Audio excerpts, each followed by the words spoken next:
What would you do if fear didn't hold you back? Would you start that business, speak your truth, take that chance? Fear is one of the most powerful forces in your life. But here's the truth. Fear isn't always protecting you. Sometimes, fear is lying to you. Most of us live in quiet negotiations with fear every single day. Fear tells you to wait, to hide, to stay small, to be careful.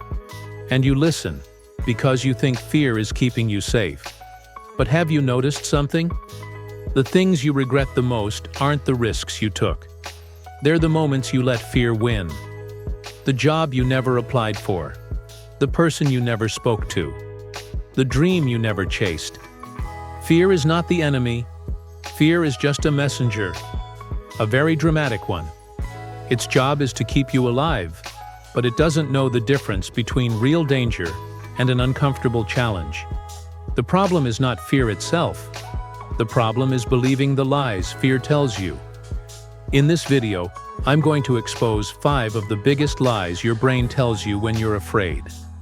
If you can spot these lies, you can stop them from running your life, and finally do the things fear has been keeping you from doing.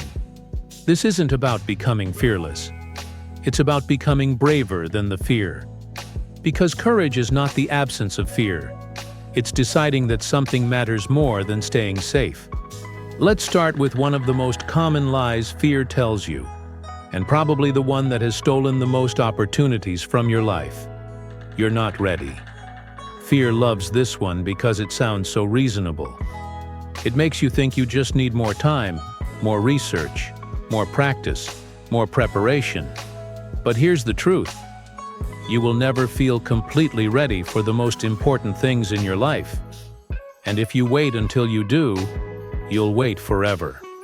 When fear tells you you're not ready, it's actually trying to protect your identity. It's saying, if you don't start, you can't fail. If you don't try, you won't get hurt. This is your brain trying to keep you safe from emotional pain, from embarrassment, from rejection, from disappointment. But that safety comes with a price. You stay stuck. Think about the people you admire most. Do you really think they started when they felt fully ready? Steve Jobs didn't feel ready when he started Apple in his garage. Oprah didn't feel ready when she got her first talk show at 19. They became ready by starting. Every great achievement is born in the tension between fear and action. The people who change their lives are the ones who start before they feel ready. So the next time your brain says, "Wait, you're not ready," respond with this: I will never be 100% ready, but I am ready enough to take the next step. Because readiness is not a feeling, it's a decision. Today, I want you to take one small action toward the thing you've been postponing. Send the email, make the call, write the first page, sign up for the class. Because every step you take builds momentum. And that momentum is what makes you feel ready. The secret is this: action creates readiness, not the other way around.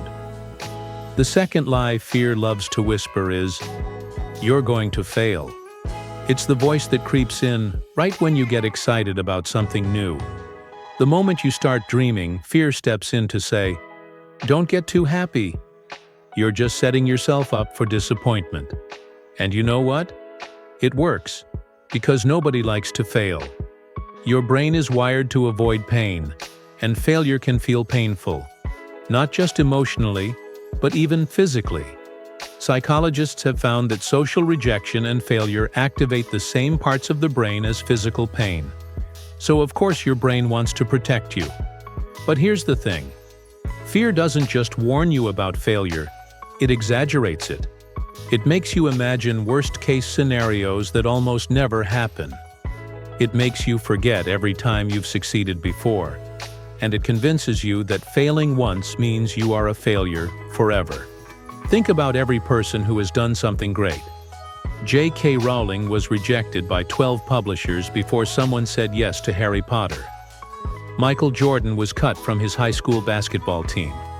Thomas Edison failed thousands of times before inventing the light bulb. Do you think any of them enjoyed failing? Of course not. but they understood something powerful. Failure is not the opposite of success. It's the path to success. Every failure taught them something. Every setback built resilience. Every no brought them closer to a yes. So when fear says, "You're going to fail," you can respond with, "Good. Failure is part of the plan." Instead of asking, "What if I fail?" ask, "What will I learn if I fail?" Because failure is feedback. It's data. It's your brain and life saying, "This didn't work. Try a different way." And every time you fail and keep going, you become braver, smarter, and stronger. Today, I want you to do something that scares you. Even if you might fail, post the video, apply for the job, launch the project, ask the person out. And if it doesn't work out, write down what you learned and try again. Because every time you fail forward, you're one step closer to the life you want. Now let's talk about another powerful fear. One that stops more dreams than almost anything else. They'll judge you. This fear runs deep because as humans, we are wired for connection. Our ancestors survived by staying part of the tribe. So your brain thinks that being judged or rejected could threaten your survival. Even though in modern life, that's no longer true. The truth is, people will judge you no matter what. If you stay quiet, someone will say you're too shy. If you speak up, someone will say you're too loud. If you play it safe, someone will call you boring. If you take risks, someone will say you're reckless. You cannot escape judgment. So stop trying. When fear tells you to play small because of what they will think, remember this: they are usually too busy worrying about what others think of them. Imagine this. There's a person somewhere who desperately needs to hear your story, see your art, use your product, or be inspired by your courage. But they never will, because you were too afraid of what strangers on the internet might say. When you silence yourself, you're not just protecting yourself from judgment. You're also robbing the world of what you have to give. So when fear says, "They'll judge you," you can respond with, "Yes, and I'll survive." Because other people's opinions can't pay your bills. They don't live your life. They don't get to decide what you do with your time on this planet. Today, do one thing that feels scary because of what others might think. And do it anyway. Post your idea. Wear the outfit. Say what you mean. Because freedom doesn't come from avoiding judgment. It comes from living authentically in spite of it. The fourth lie fear tells you is, "It's too dangerous." Now, sometimes fear is right. If there's a bear running towards you, listen to fear and run. But most of the time, fear doesn't know the difference between real danger and discomfort. Your brain just feels something new and sounds the alarm. When you try to step outside your comfort zone, apply for a new job, speak on stage, ask for a raise, your brain reacts as if you're in physical danger. Your heart races, your palms sweat. You get that fight or flight feeling. But this isn't a sign that something bad is happening. It's a sign that something important is happening. Your brain is just adjusting to the unfamiliar. Think about every breakthrough moment in your life. Chances are, fear was right there with you. The first time you tried something new. The first time you walked into a room full of strangers. The first time you said yes to something big. Fear showed up, but you survived. And you grew. So when fear says, "This is too dangerous," pause and ask yourself, is this real danger or just discomfort? Am I physically unsafe or just emotionally stretched? If it's just discomfort, take a deep breath and move forward. Because courage lives on the other side of discomfort. Do one thing this week that feels uncomfortable, but not unsafe. Introduce yourself to someone new. Share your opinion in a meeting. Take the first step toward the thing you've been avoiding. Your brain will learn that discomfort won't kill you, and with every step, your comfort zone expands. And finally, the fifth, and maybe most convincing lie fear tells you is, you can't handle it. This is the lie that keeps you from leaving toxic jobs, toxic relationships, and toxic situations.